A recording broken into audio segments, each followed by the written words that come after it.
Goste ou não, vote sempre nele ou nem pensar, Lula é um dos principais personagens da política brasileira. Dos sindicatos do passado, ao topo da República, à prisão e agora, em meio ao seu terceiro mandato como presidente, lidera nas pesquisas para as eleições do ano que vem. Hoje, Lula completa 80 anos de idade. Por isso, o Segunda Chamada vai falar sobre a sua trajetória, projeções para o futuro e também sobre as polêmicas e críticas que lhe são feitas. É certo, Mara Luque?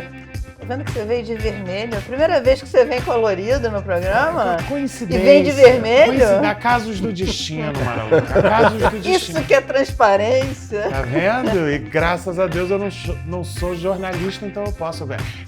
E também, Vande, o que mais vamos falar hoje, Vande? Você já teve a oportunidade de falar com algum dos seus ídolos? Pois eu tô no meio de dois. Olha aí. Veja que você. Coisa maravilhosa. Isso significa que o papo vai ser bom, hein? E pra fofoca ficar completa, convidamos o jornalista e escritor, biógrafo de Lula, Fernando Moraes. Obrigado. Imagina, um prazer, uma honra. Todo mundo falando, Fernando vem aí, Fernando vem aí. Que bom. Isso é importante, hein? Isso é importante. E também, o não menos importante, também jornalista e escritor, Ricardo Couto. Seja bem-vindo, meu querido.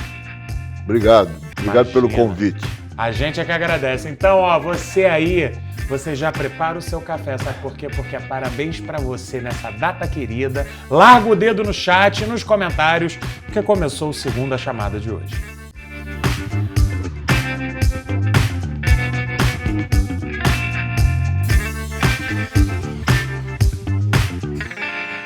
Gente, essa entidade, né, Lula, para alguns um deus, para outros um demônio.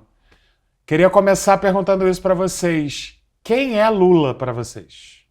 O Ricardo fala do demônio, eu falo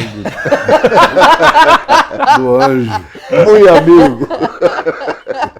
Vai você primeiro, você que é o biógrafo. Mas quem é o Lula, Fernando, para você? Eu acho que o Lula é as duas coisas, né? Por isso que tem gente que adora ele e tem gente que odeia, que não pode nem ouvir falar no nome dele. Talvez por isso ele tenha me interessado como personagem. Porque, bom, primeiro tem que agradecer o convite para ter vindo aqui, a Mara, A gente que agradece. A gente que agradece. Para que vi aqui, já devia ter vindo antes. Mas voltando ao Lula, eu acho que talvez por isso, por ele não ser um personagem linear, por ele não ser um personagem incolor, é que ele tenha me interessado. As pessoas às vezes perguntam, mas por que você não você é mineiro? Por que você nunca pensou em fazer biografia do Tancredo? Eu disse, olha, o Tancredo é um personagem previsível, né? Eu gosto de personagem polêmico, personagem que tem altos e baixos, personagem que surpreende o autor e depois vai surpreender o leitor. Então eu acho que o Lula, isso que você apontou, que o Lula é um personagem que é odiado por uns e amado por outros, ainda bem que é assim, né? Você já imaginou um presidente da República café com leite, né? Sem cheiro, não fede nem cheira. Então, o Lula é um cara que tem personalidade, o Lula é um sujeito que já demonstrava isso quando ele era operário, quando era líder sindical, ao mesmo tempo que ele era uma pessoa docíssima. Ricardinho acompanhou isso de perto, tanto quanto eu, até mais do que eu, nas madrugadas lá do ABC. Ao mesmo tempo que ele era um sujeito que você adorava ficar tomando a cachaça com ele, jogando buraco, biriba. Ele, na hora que subia no palanque lá, na hora que ele via aqueles 150 mil peões na frente dele lá, baixava o capeta, né? Baixava o cão. E sempre teve essa capacidade de oratória, né? Digo de oratória no sentido de se comunicar com uma multidão, né? Sim, até hoje.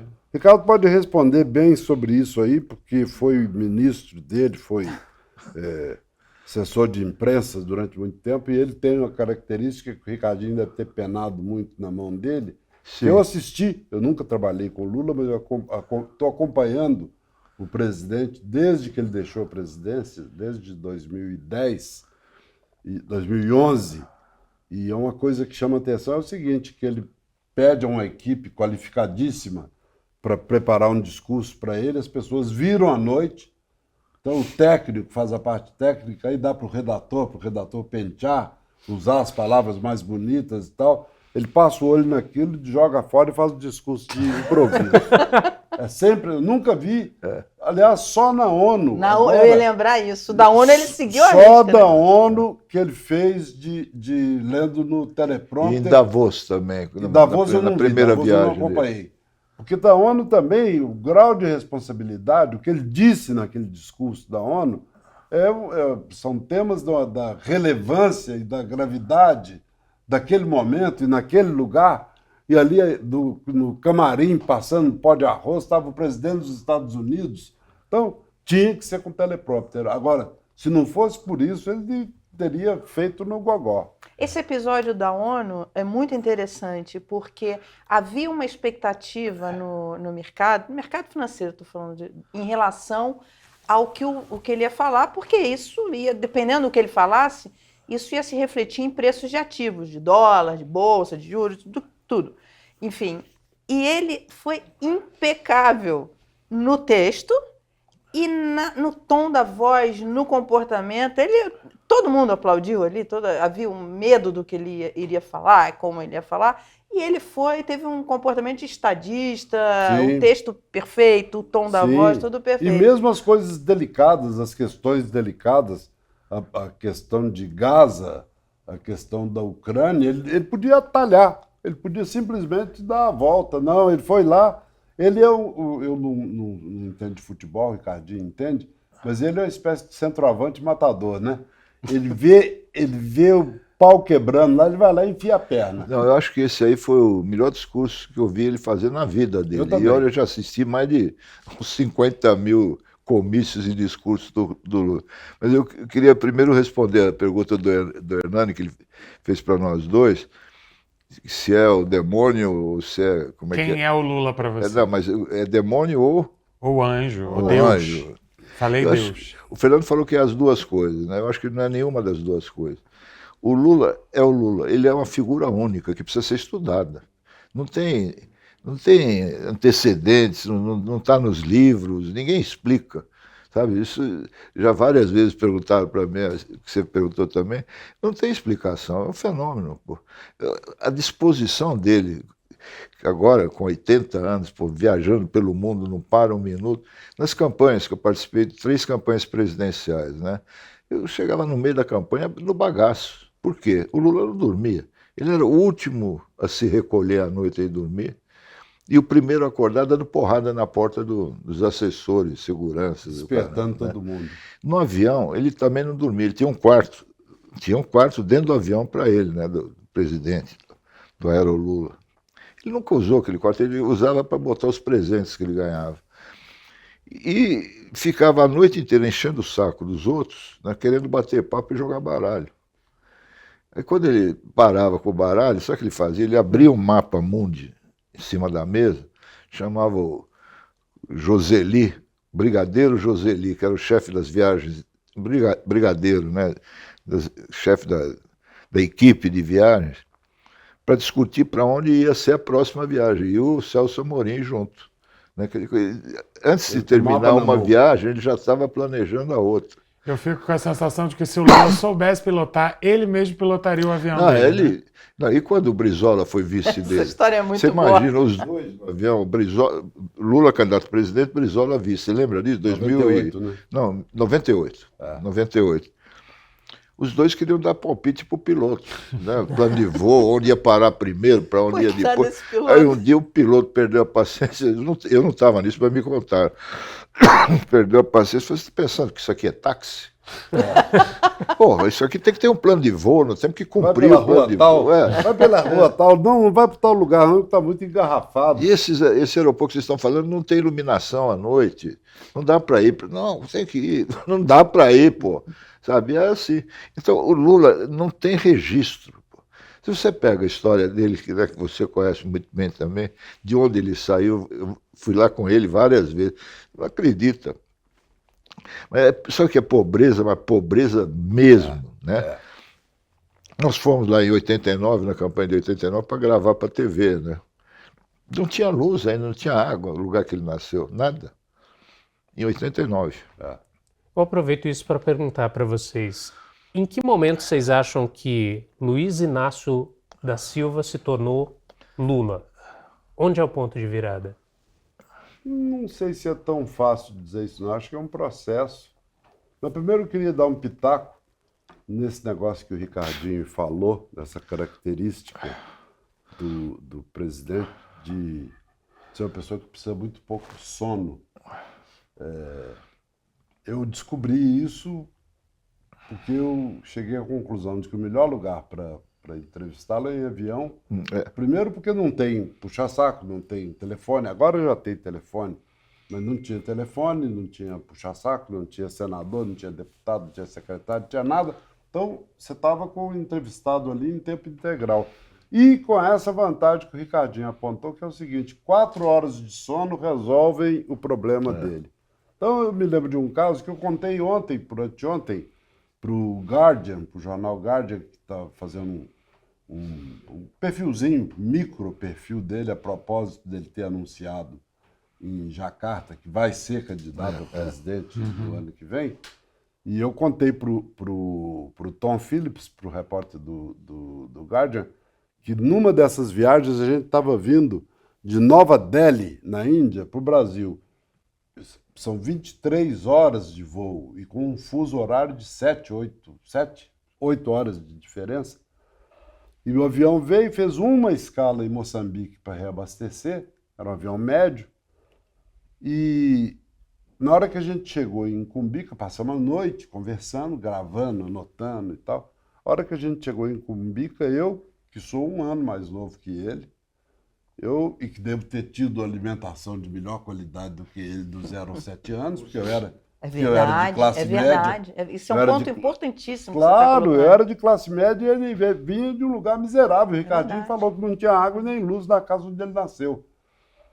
E, teoricamente, eu deveria ter um preparo físico, uma resistência física melhor que a dele. Sou mais novo e almocei e jantei todos os dias desde que eu nasci. Com proteína. Com proteína.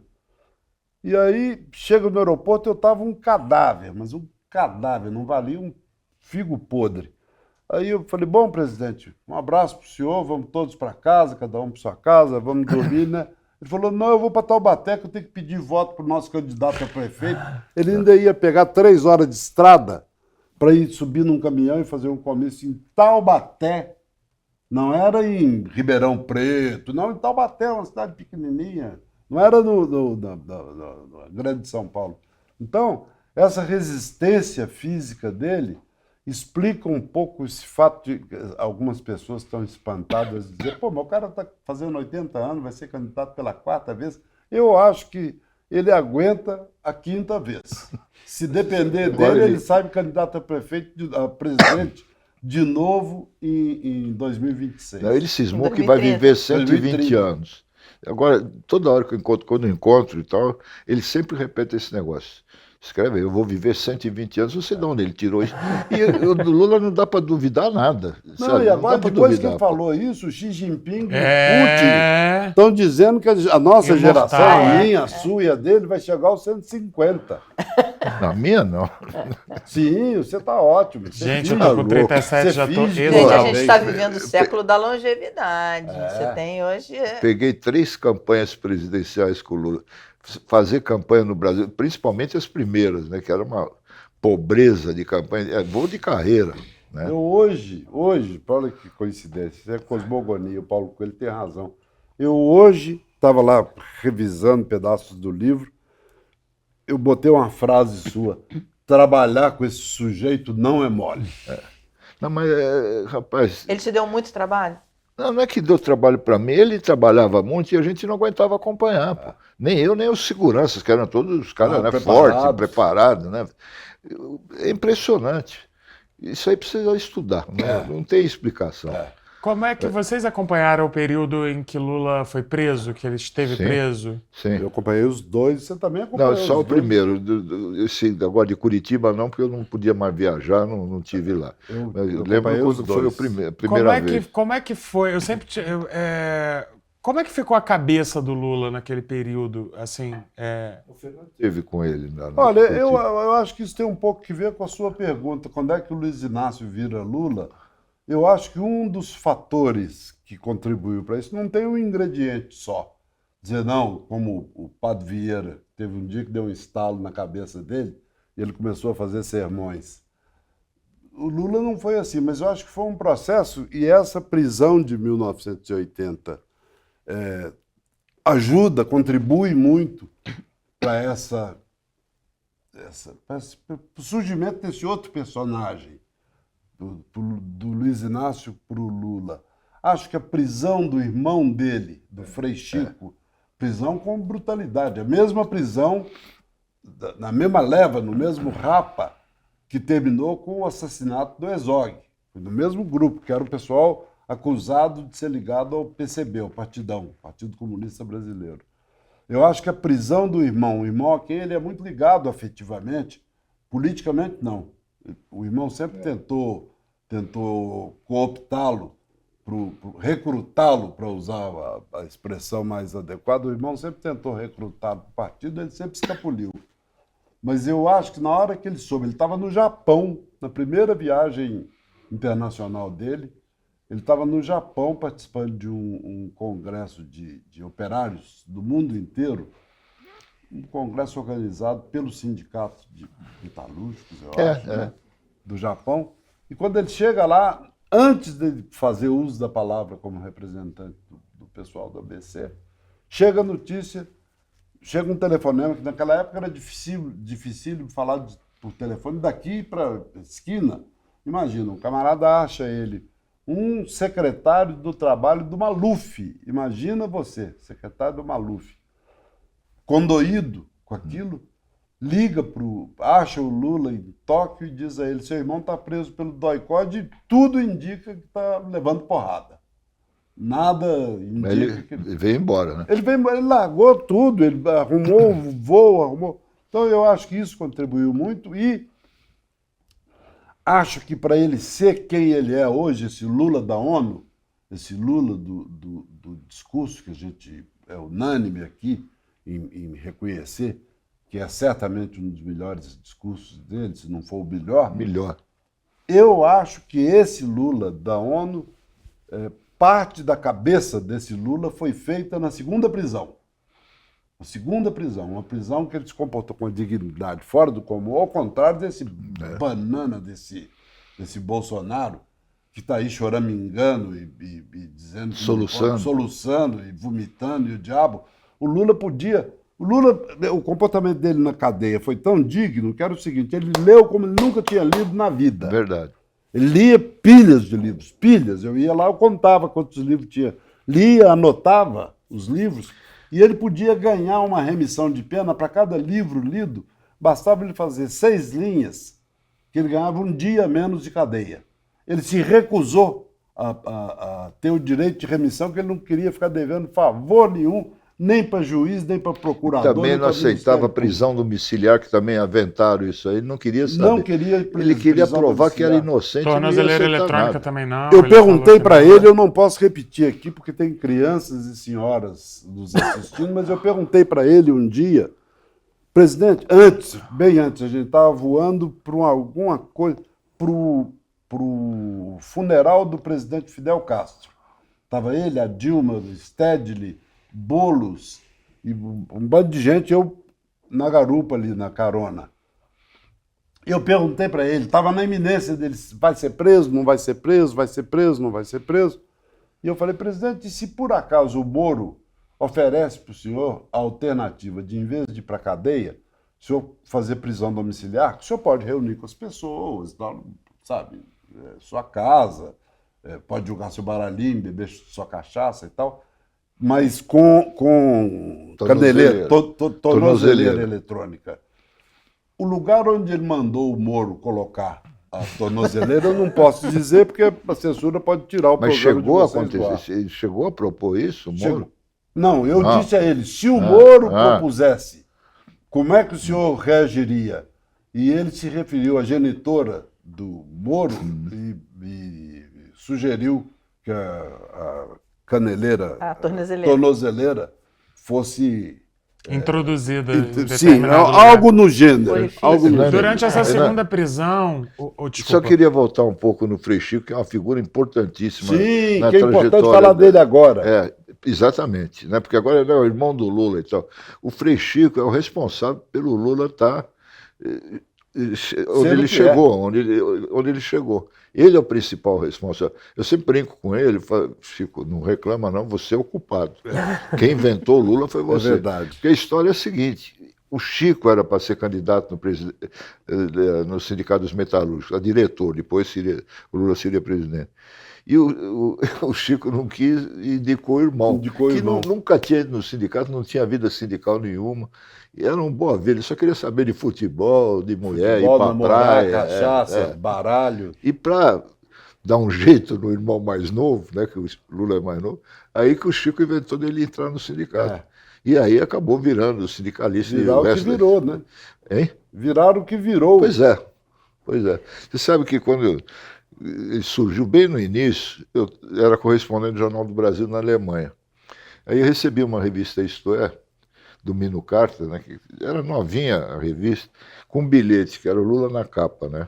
Presta atenção nesse cara, que tudo que acontecer no Brasil daqui para frente vai passar por esse cara. O Mino estava encantado com ele. Foi o primeiro a dar espaço na grande imprensa, da capa e tal. Né?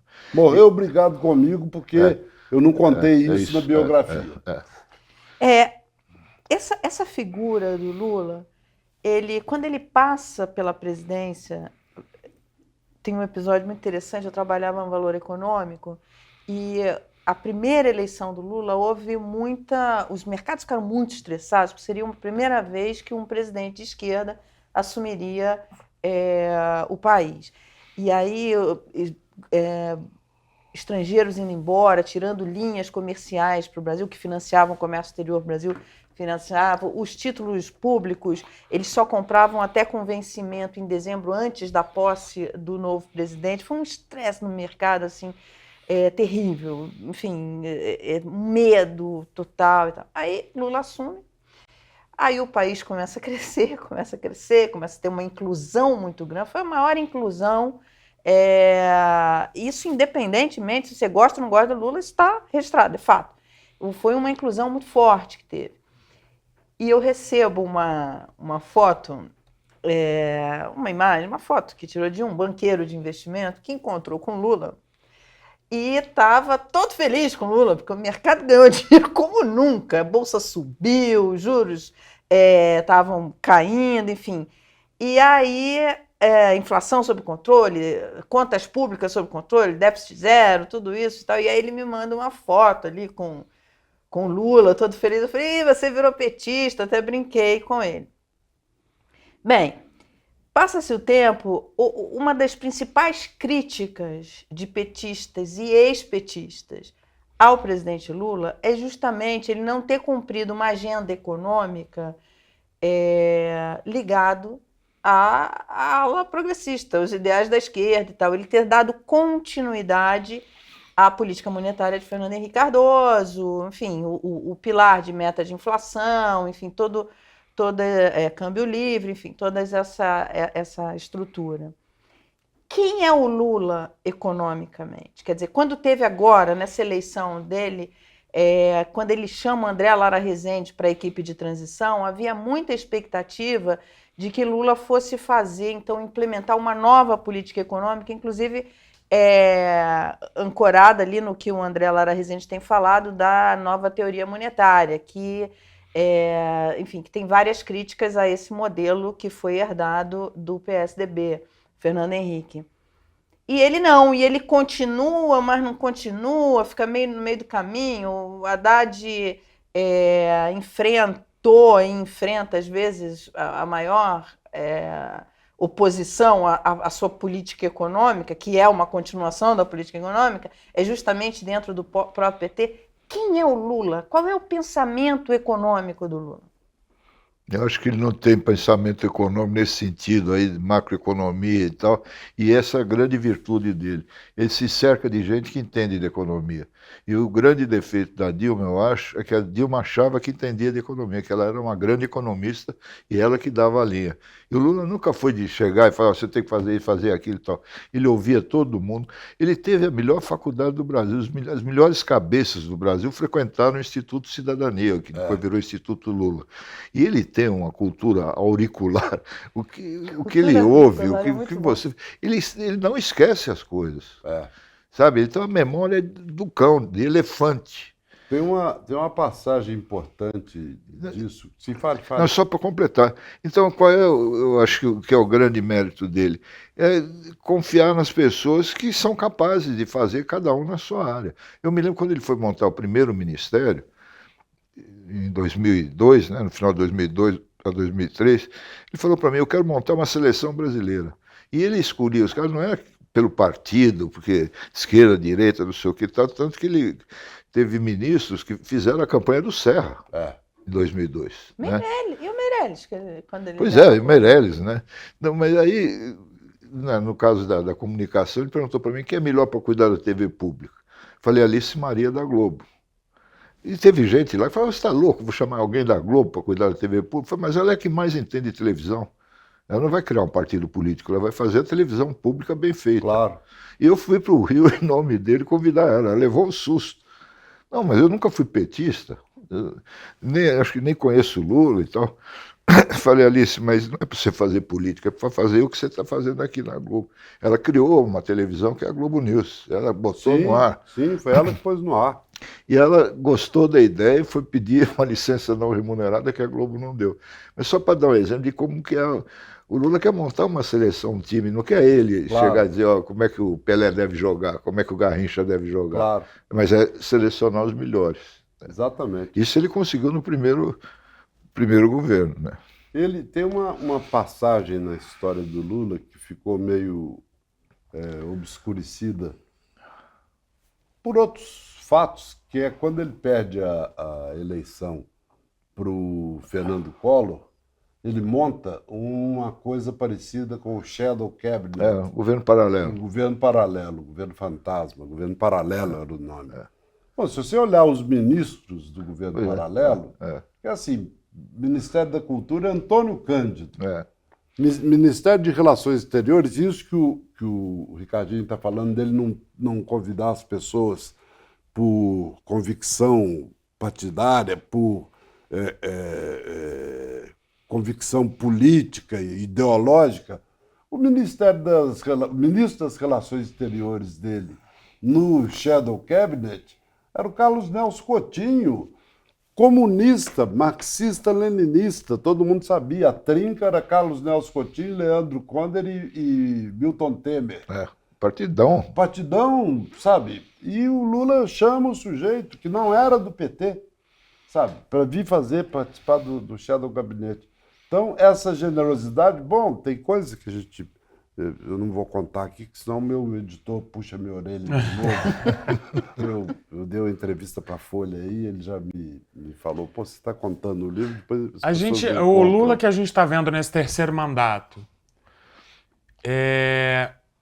na segunda prisão, ele perde o neto. Sim. Né? Neto e irmão. Ele é preso. Neto e irmão. Ele é preso negando veementemente a culpa daquilo que ele era acusado.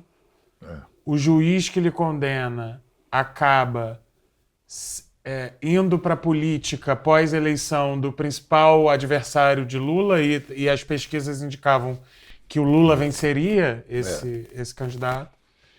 Ele é preso. Ele fica quanto tempo preso? 3 anos? 580 dias. 580 dias. Ele perde já uma idade avançada, né? Já é um homem de uma idade avançada. Perde um irmão, perde um neto. Vocês acham que isso tá preso, perdeu o neto, perdeu o irmão, da maneira que... E todo esse processo que ele passou. Resulta no Lula que estamos vendo nesse terceiro mandato, tanto para qualidades, para acertos e erros? Vocês acham que esse fator modificou ele para ser o novo Lula que a gente tem observado? Com certeza. O Fernando lembrou agora há pouco os livros que ele leu, né? O Lula não era muito de ler, não, ele era de ouvir, né? Os professores dele falavam, ele ouvia e tirava lá uma média de pensamentos para ele. Mas na cadeia ele teve tempo sobrando para ler, né? E mostra que ele não leu antes porque ele muito cedo começou a trabalhar, se envolveu na política e tal. Mas que se ele tivesse condições como você teve, como eu tive, de fazer uma faculdade, Claro. né? Mas isso não fez falta para ele. A cadeia completou a cultura que ele não pegou dos livros, né? E você levantou um negócio, né, que é muito importante também, isso que aconteceu com a família dele, porque desmontou a família dele, né? E que a Marisa, que morreu também nesse período, né? Morreu um pouco antes da pouco cadeia. antes, foi também consequência da perseguição que eles vinham sofrendo. A família toda, não só o Lula, né, os filhos, a mulher e tal. Então, a morte da mulher. E depois, na cadeia, ele conheceu a outra mulher com quem ele acabou casando e tal. Ele saiu do presídio com uma vida nova, sabe, disposto a viver o que ele não deixaram viver antes. Ele ia ser eleito em 2018, era favorito nas pesquisas, né? Tinham tirado isso dele. Então, ele retomou com mais força do que antes. Sabe, realmente, eu acho que são essas duas prisões, você tem toda a razão, marcaram muito a vida dele. Esse Marcam a vida de episódio- qualquer pessoa. Como foi com o Mandela, né? O Mandela também passou Sim, um 27 baita de um anos. tempão. 27 Ele não era o anos em Mandela cana. antes de ir para a cadeia, ele virou o Mandela depois que saiu da cadeia. E esse episódio de não ter ido, não poder, ter sido proibido de ir ao enterro do neto, deve ter sido muito duro. Ele foi Não, proibido do irmão, de ir ao do enterro do irmão. irmão. Do neto Irmão. ele acabou Ah, é, indo. Do neto ele acabou indo, mas Com uma tropa, cercado cercado por uma de uma tropa. coisa humilhante, uma coisa absolutamente desconcertante, transportado como se fosse um traficante de cocaína, e para ver o netinho que tinha estado com ele dias antes na prisão, e o neto morreu de uma hora para outra, imprevisivelmente. Agora, uma coisa curiosa aí nesses dois episódios é o seguinte: eu estou convencido hoje, absolutamente convencido, de que o ser humano que ele mais admirou, que ele mais amou em toda a vida foi a mãe dele, Dona Lindu, que educou os filhos com o cabresto curto ali. Não, e uma Mãe frase linha que ele dura. sempre repete dela, que também é uma marca do Lula: teime, meu filho, teime. exatamente, Não desista, Exatamente. teime. Teime, Né? teime. Eu acho É que isso- teimar. Teime sempre, meu filho. É isso. É. Não desiste. E Não é abaixa a teimoso, cabeça. o bicho é O teimoso. bicho é teimoso, é Puta. absurdo. Capatosta, como dizem os E italianos. se perguntarem qual é o seus maior defeito antepassados. dele, é teimoso. É o É teimoso. Mas a maior virtude também é. uma Se ele não virtude. fosse teimoso, ele não estaria teria sido aí. eleito Não presidente teria- da República na nunca, quarta nem- candidatura. Eu, na segunda, já ia embora para casa. Ele, na Mas quarta eu candidatura. estava falando da mãe, do amor É o profundo teime. que ele tinha pela mãe, da Dona Lindu, essa que ensinou ele a teimar a vida inteira e a ser digno, ser honesto, ser absolutamente respeitoso com coisas alheias. Ele morria de vontade de comer uma maçã que ele via no porta-luvas de um carro aberto, o dono não estava lá, ele lembrava da mãe e não roubava maçã. Era só enfiar a mão e pegar a maçãzinha embrulhada naquele papel de seda. As Azul. maçãs azul, eram maçãs importadas, o Brasil não produzia maçã ainda. Ele tinha que superar o desejo de comer a maçã, ele menininho, garoto, porque é o fantasma da mãe.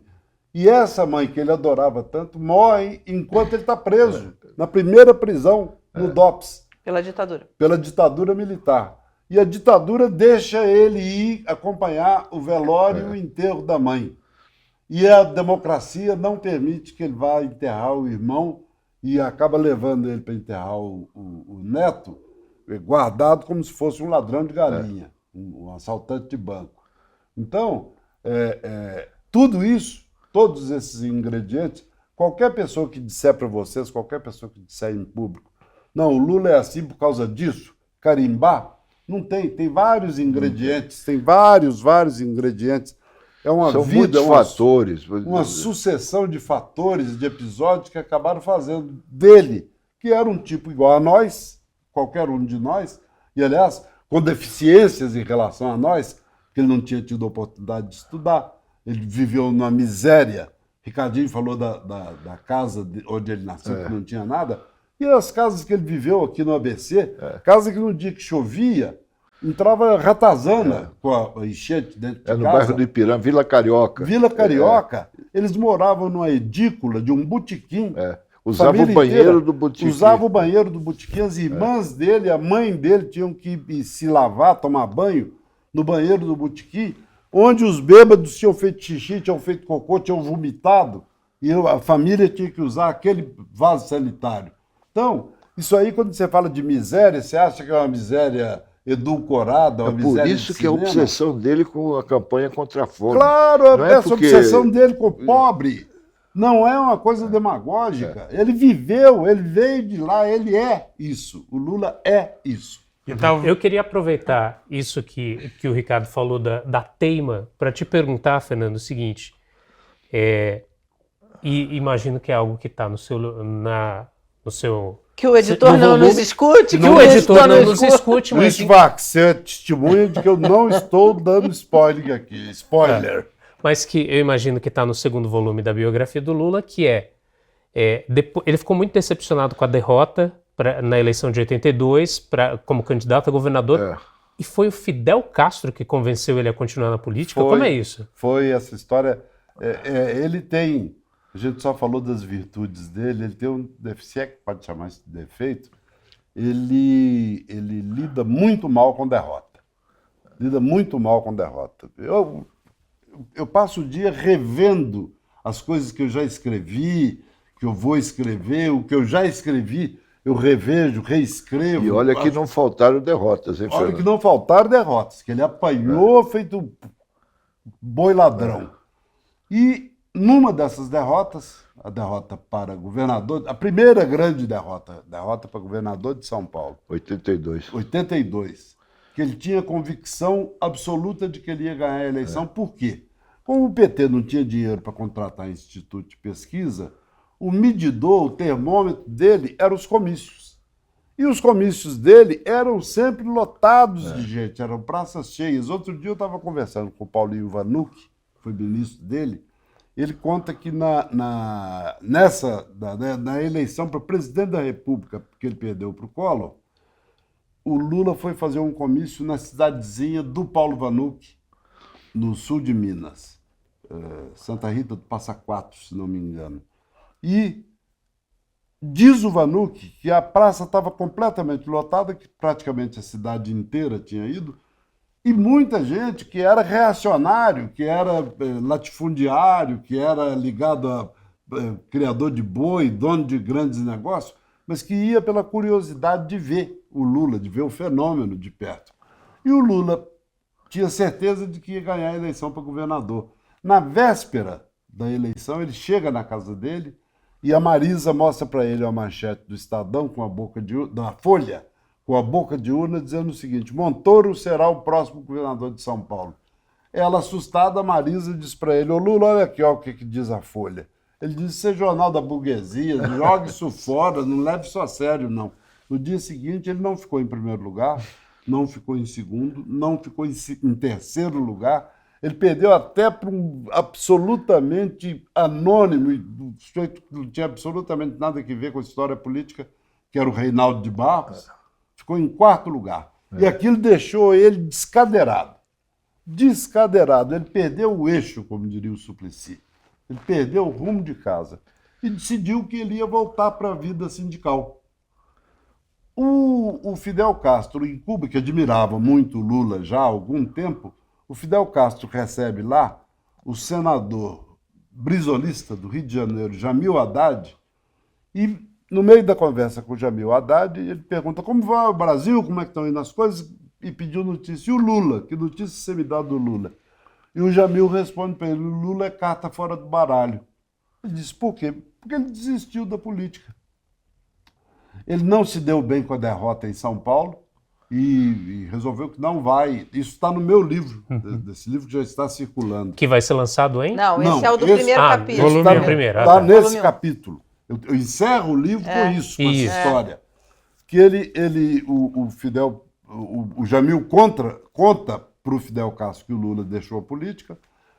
Algumas semanas, acho que um mês depois, o Lula vai a Cuba com o Luiz Eduardo Greenhalgh, com a Marisa, com o Luiz Eduardo Greenhalgh, com o... Como é que ele chama? O operário do ABC que canta bem, que está vivo até hoje. Djalma Bom. Djalma Bom, ô, Grande rapaz, quanto vozeirão, tempo. grande Que cantor de samba figura. canção, figuraço. Tava Djalma Bom, Luiz Eduardo Greenhalgh, Marisa e Lula. O Fidel chama o Lula num canto e diz: companheiro, que história é essa de que você vai abandonar a política? Ele falou: é verdade, comandante. Ele falou: por quê? Eu tenho esse diálogo, aí é interessante, porque eu tenho a versão do Lula e eu tenho a versão do Fidel. E bate. Porque depois eu fui perguntar para o Fidel: comandante, é verdade isso assim e tal? Então o Fidel diz a ele: por que você vai abandonar a política? Ele conta: eu fiquei em quarto lugar, uma coisa humilhante, uma coisa absolutamente, sabe, me tirou do eixo, me tirou do sério. Ele pergunta para ele o seguinte: ô Lula, quantos votos você teve? Ele falou: 1.250.000 votos.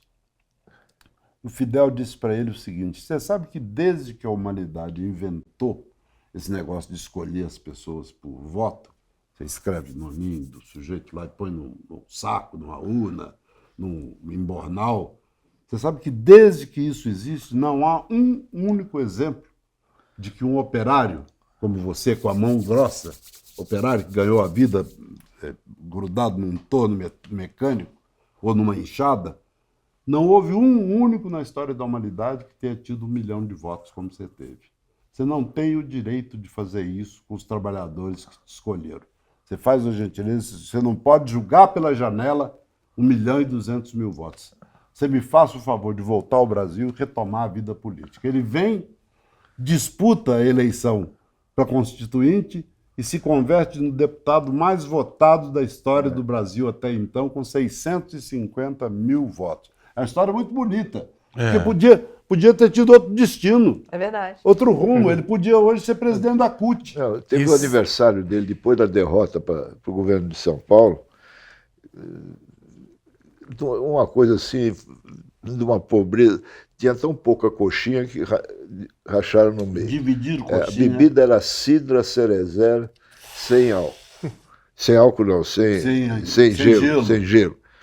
Bom, enfim, era um miserável tal que nós Quando saímos. você faz xixi, fura o portão, né? E nós saímos para ir num bar comer direito, porque ali não tinha. Então, era realmente isso que você falou, sabe? Baixaça. Às vezes ele ficava sentado sozinho numa praça perto da casa dele ali, ele ficou perdidão, sabe? Nós fomos um fim de semana para o sítio que eu tenho no interior de São Paulo, as famílias, a minha e a dele, aconteceram 1000 coisas, mas nós fomos na cidade comprar comida, churrasco e tal. E aí começou a juntar gente atrás dele, né? Isso que você falou de curiosidade, Pra ver o fenômeno, né? O que ele está fazendo aqui? Aí veio um cara falar para ele: o que vocês vieram fazer aqui? Eu falei: a gente veio passar o fim de semana no meu sítio. Vocês não vieram fazer greve aqui, não. Porra, uma cidadezinha, Ai, que maravilha. cidadezinha de 5.000 habitantes. maravilha, Não tinha Fernando. fábrica nenhuma. Pobre de maré mexicana. Vocês não vieram fazer greve. Agora, Eu uma queria coisa fazer que uma todo última mundo- pergunta. Mas ficou, Eu sei que tá no essa final. imagem ficou. Né? Eu queria fazer uma última pergunta. Fernando falou uma coisa que é importantíssima dessa ligação dele com a mãe, dos ensinamentos, e você usou essa imagem de pegar a maçã que ele não pegaria por conta dessa firmeza, o rigor de caráter da mãe que ele sempre prestou atenção. Isso, para ele presidente, nos 2 mandatos, ele passou por 2 graves, maiores casos de corrupção no Brasil, que foi o Mensalão e foi Lava Jato. Isso aí é uma versão. Sim, Que foram os 2 maiores casos de corrupção da história do Brasil. Isso é uma versão. Porque é pena que o programa esteja no fim, porque eu fiz um documentário, eu ancorei um documentário de 2 horas sobre o Mensalão, por exemplo, que se chamava Ação Penal 470, um julgamento medieval. Aquilo foi uma monumental farsa. E a Lava Jato foi outra que vai ser desmontada agora com a tese na Unicamp, uma tese de doutorado. Então, só para o nosso querido telespectador Se localizar claro, isso é uma versão, tanto da Lava Jato quanto do Mensalão. Ok. Mas como isso bateu num presidente que tem essa formação que você relata pra gente? Quer dizer, ele foi preso foi acusado. E no caso do Mensalão... de estar envolvido com a corrupção. No caso do Mensalão, eu acho até que, como a economia estava bombando, houve uma inclusão forte, o pessoal até falava, Lula é teflon, nada pega nele, tal. No caso da Lava Jato, não, ele foi preso. Mas não pegou, tanto que ele se elegeu. Sim, ok, mas como é que isso bate numa pessoa que tem uma formação dessa? Como é que ele reagiu nisso? Bate muito pesado. Ele reage... Como que ele reagiu? Ele reagiu com a dignidade do inocente. O tempo todo. Chegou um momento que eu achava que ele devia aceitar algum tipo de benefício. Está na lei, de benefício. Está na lei. Não é que ele ia estar pedindo favor para o Sérgio Moro, ou para o Supremo, ou para o Dallagnol. Não, é a lei. Se a lei permite que eu vá cumprir pena junto com as minhas netas, eu prefiro cumprir junto com as minhas netas. Ele não aceitava uma cabeça de alfinete, ele não aceitava um figo podre que viesse como generosidade para ele. Por quê? Porque ele dizia o seguinte, ele repetia para a gente, ele não precisava repetir isso para mim, com a cela fechada, sem gravador, sem nada, sem nenhuma testemunha. Ele dizia o seguinte, vou sair daqui o mais breve possível porque eu sou inocente. No dia que ele deitou a cabeça pela primeira vez no travesseiro de Curitiba, alguém perguntou para ele se ele queria uma cama melhor, ele falou, não precisa se preocupar não, que daqui uma semana eu estou fora, ou por razões políticas ou por razões jurídicas. De onde que ele tirava isso? Da inocência dele, da pessoa que tinha tido a educação da dona Lindu, que dizia não pode pegar numa maçã, ele ia pegar 10 milhões de dólares, 5 milhões de dólares para comprar triplex. Não, ele queria, ou seja, ele queria provar a inocência devia a dele. Mãe. Né? Ele queria provar a inocência provar dele. A inocência dele. E o juiz, né, que condenou, que levou para a prisão e tal, até hoje não provou nada. Tanto é que ele se baseou em convicções, né, que era... Sim. Inventaram lá o negócio. Mas o Lula tinha esse negócio de querer provar para você, para mim, para um por um, que ele era inocente. Sim. E agora estão tentando fazer a mesma coisa com o Frei Chico. Exatamente. Eles não desistem. É o irmão do Lula. É o irmão do Lula. É o irmão do Lula. Então, o INSS é a CPI do irmão do Lula. A CPI do irmão do Lula. Agora, que é outro cara igual a ele. Se tem uma coisa que ninguém pode falar que Lula não tem, é a capacidade de fazer alianças, de se articular. Tem. E é sobre isso que o Manualdo agora vai falar. Tá. Roda o VT. PT e PSDB juntos, com um tucano na vice de Lula. O Manual do Agora dessa semana, que marca os 80 anos do presidente Luiz Inácio Lula da Silva, é sobre essa aliança que quase aconteceu e que, basicamente, teria mudado toda a história recente da política do Brasil.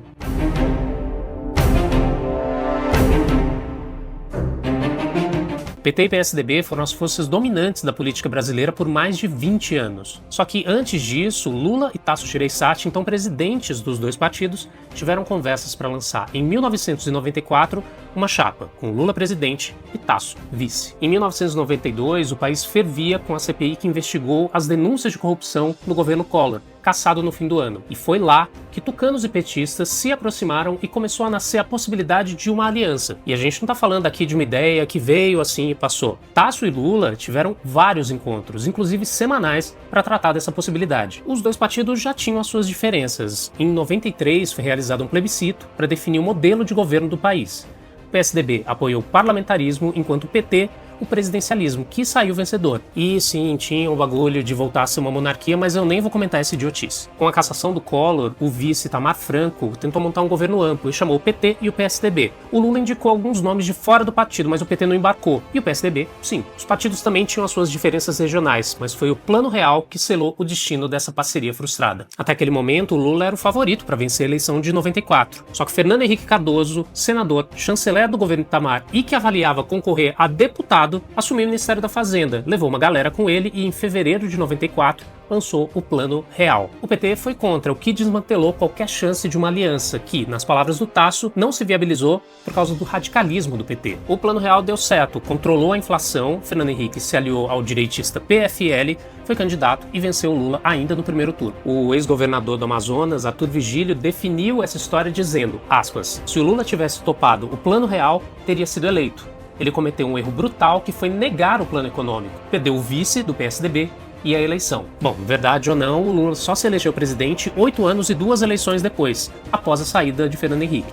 PT e PSDB foram os 2 projetos políticos que melhor representaram o pensamento democrático brasileiro pós-ditadura, e hoje vivem um outro momento. O PT tem a presidência, mas não parece ter um plano para o pós-Lula. Já o PSDB foi pulverizado pelo bolsonarismo, chegou a ensaiar uma fusão com outros partidos e o seu futuro é incerto. Se você gostou do vídeo, compartilha, deixa um comentário e bora conversar. Esse é o Manual do Agora.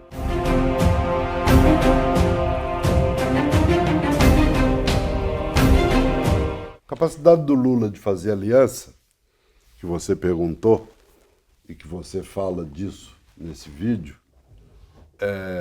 eu resumo, como eu não sou cientista político nem cientista social, não faço grandes análises, eu resumo sempre por fatos que eu testemunhei. Eu estava no avião com o Lula, conversando fiado, os 2 em pé ali para esticar a canela um pouquinho. Eu falei, ô presidente, eu estou trabalhando para fulano de tal, candidato a não sei que cargo, tal capital assim, gravei um vídeo para ele, estou colhendo assinatura de intelectuais e tal. Ele disse, não é meu candidato não, lá eu estou apoiando Beltrano. Falei, pô, presidente, esse cara foi para a tribuna, encheu o senhor de porrada, o senhor agora está apoiando ele. Ele falou, é por isso que você só foi deputado e eu fui presidente da República 2 vezes. Acabou! Essa sacanagem ele tese fazia de comigo. sociologia. Viu, Fernando? Quando eu ia falar alguma coisa de política, eu falava, não, isso aí que você falou tá errado, tem que fazer assim, sabe? Ele virava para mim e falou assim, ô Ricardo, me diz uma coisa. Quantos votos você teve na última eleição? É isso. Aí derruba, porra. É isso, é por isso que você só foi deputado, eu fui presidente da República 2 vezes. Agora, uma pergunta que fica pra gente, vocês conseguem enxergar um pós-Lula? Supondo que o presidente está muito claro, vai concorrer em 26, o que tem é o pós-Lula? pós-Lula? Tem muito quadro, o PT tem muito quadro. O PT tem gente como o Haddad, que é um cara jovem, qualificado. O PT tem gente como E eu não sou do PT. Eu não sou filiado, nunca fui. Eu também não. E o Ricardinho também não. Eu era contra a criação do PT, que eu achava que o PT rompia a frente democrática, que era o guarda-chuva do MDB. Cabia todo mundo ali dentro. Então eu fui contra. O PT acabou provando a história. O PT não, a história provou que eles tinham razão, que o Lula tinha razão e eu não. O PT não atrapalhou a democratização do Brasil, talvez até tenha contribuído para antecipar o fim da ditadura. Mas eu acho que o PT tem quadros da maior qualificação. Você pega um cara como o Padilha, Alexandre Padilha, rapaz, saúde no Brasil, a embaixadora da Inglaterra no Brasil teve que fazer um transplante de rim ou de fígado, fez no SUS. Ela podia ter ido embaixadora, não é embaixatriz, mulher do embaixador, não. A embaixadora do Reino Unido no Brasil. Precisava fazer um transplante de rim ou de fígado, não me engano. Tenho dúvidas. E disseram para ela, a gente bota a senhora no aviãozinho, toca o voo para Londres, ela disse, não, eu quero fazer no SUS. Foi fazer no SUS e deu uma entrevista para o Valor Econômico, dizendo que recomendava o SUS para todo mundo. Então, você tem um plano, um sistema de saúde como esse, e o cara que tocou isso, que toca isso, que administra isso, dá ou não dá um presidente da República? É claro que dá. Ele tem cabeça branca, mas ele é jovem. O Padilha é moço. É moço, tem 50 e poucos mais novo anos. que a gente. Ele tem cara de mais idoso. Esse pós-Lula. Deixa eu falar uma coisa que eu acho importante que vocês falaram do pós-Lula, que muita gente está discutindo isso agora, Sim. né? Você vê como é que é a política, como é que é a vida. 3 meses atrás, a direita tinha meia dúzia de candidatos a presidente e o PT falava, o PT não renovou os quadros, só tem o Lula, não tem outro, cara. Pega o quadro de hoje. À direita não tem ninguém, porque aquele Tarcísio de Freitas se Não é suicidou, não é mais nada. Deu um tiro né? na boca. Queimou o filme na largada. Deu um tiro no ouvido. E a esquerda, veja bem, semana passada teve um evento importante de educação que estava o Fernando Haddad e o Camilo Santana, né, o ministro da Educação. O Haddad também tinha sido. Aí o Lula falou bem dos dois. Ele praticamente abençoou os dois, sem falar isso, como prováveis sucessores dele. Incrível. E ambos ligados à educação, na faixa também aí dos 50 anos. É. Esses são dois, mas tem mais. Tem o Flávio Dino na esquerda. Eu ia falar, tem outros que não Flávio estão Dino bem na Porque esquerda. Flávio Dino Né? Flávio tem. Dino deu Boulos. O Agora, Boulos. Flávio Dino tem Tem um o Geraldo carisma. Alckmin, que Tem o pode... Geraldo Alckmin, que é jovem. Então, só aí, nós já falamos de 10 nomes. Eu acho na que de esquerda, à todos, esquerda. o Flávio Dino é o que mais poderia ter... Porque o Lula tem um borogodó. Ele tem o carisma. um Ele negócio. tem, ele tem o Haddad borogodó. é muito bom, mas Mas não tem o carisma, é meio... Me dá uma certa agonia, vontade de dar 2 tapas na cara e falar, reage, homem, entendeu? O Boulos parece quinta série. Aí dá irritação, que aí Boulos vai fazer campanha, vai café com Boulos. Dá vontade de falar, cara, que é ridículo. É muito bom. O Lula tem um negócio que o Dino é o que mais... Exatamente. É verdade. É uma Exatamente. capacidade É de verdade. afrontar E aí o você PT, cancelado. eu acho Cristão- que o PT abateu... Cristão de origem comunista. Exatamente. E o PT, acho que abateu o Dino em pleno voo. Dino estava ganhando um protagonismo e aí jogaram ele pro STF. Mas pode sair de lá e ser Exatamente, candidato a exatamente. É, só Você tem mandar toda a um razão. bilhetinho A Mara pro contou uma presidente história, não Supremo, foi, Mara? pede demissão e vai ser isso. candidato. Sem problema Exatamente, nenhum. é. Ele foi pedir o conselho para um amigo, enfim, e eu conversei com esse amigo dele e ele disse o seguinte... Tem gente. Ele falou, vai lá. Ele falou assim, não sei se eu aceito, não é? Ele falou, vai. Se você não gostar, você sai. Isso fora, é demissão. e isso é interessante porque mesmo no STF ele está ganhando um protagonismo, porque ele está tocando claro. na principal ferida desse país, São que as são as emendas- emendas parlamentares. Exatamente. Bom, Exatamente. gente, agora eu preciso falar Tá bom. sobre Vero Café. Vero Café é um café por assinatura que se você usar o código MyNews, você vai ganhar um desconto de 30% na primeira assinatura e ainda vai ganhar um brinde especial. Café selecionado, produzido de forma natural por produtores, pequenos produtores espalhados pelo Brasil, e cada mês você vai receber na sua casa um café de um produtor diferente, enfim. Esse daqui é da onde, hein? Deve ser É do de Minas. sítio não tô achando, não tô enxergando nada, gente. Tô pior que o Deve Lula. ser de no Minas chat. Gerais. Deve ser, mas bom. Coisa é o Vero boa do Café. Brasil e de Minas. Escaneia o QR Code, pega todas as informações e eu tenho certeza que você vai gostar. E se você já assinou o Vero Café, se você toma o Vero Café, deixa aqui nos comentários contando se você gostou, porque lá em casa já virou, assim, a nossa alegria. Você mês sabe o que eu acho claro. mais bonitinho nisso? Eu também tenho Muito assinatura. obrigado. Pros É nossos que eles convidados. mandam, Obrigado. eles mandam todo mês o café e a foto e uma cartinha do É. produtor. Olha Essa só. coisa de unir o produtor Tá aqui, ao ó. consumidor Santo Ambrósio. é muito legal. Esse café é paulista, não é mineiro. É não. paulista? Eu não Esse de consegui Santo enxergar. Ambrósio, na média mugiana. E ó, Vero Café. muito legal isso, Vero né? Café tem também cápsula e Grãos. grãos. Ah, pra tem Vero você. em cápsula também? Tem, você escolhe. Ah, Quem que são bom. uma cooperativa? Escaneia aqui o QR Code Isso aqui é que uma tá aqui. empresa. Eu compro Exato. daquela Você Suíça, que eu não recebe vou falar o por nome aqui, coisa. Ah. e é muito caro. Vou comprar do Vero.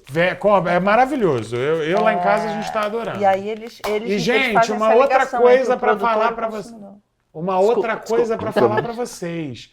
Você já é membro do canal My News? Então corre e vira membro. Por alguns motivos. Primeiro, você vai ter conteúdo exclusivo só para você. Lives, bastidores, workshops, tudo que passa na cabeça de Mara Luque, ela bota para membros. Ela tem uma ideia, Joga pra mim. dormindo, ela acorda, pega o celular e grava. Para membros!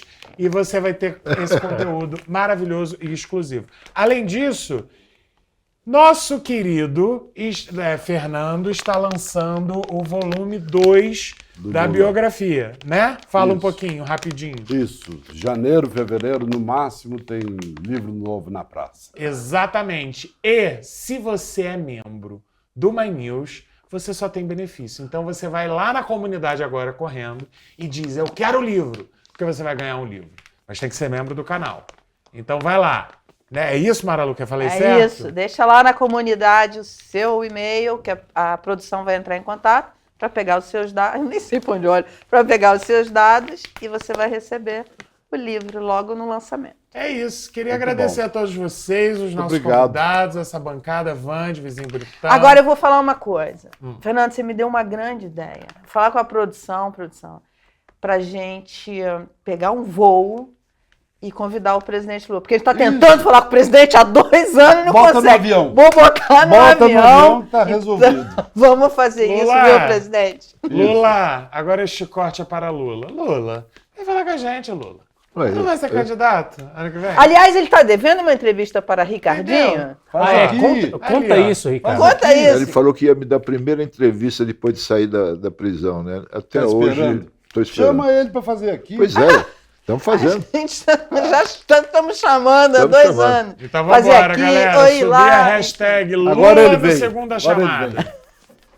Até semana que vem. Beijo.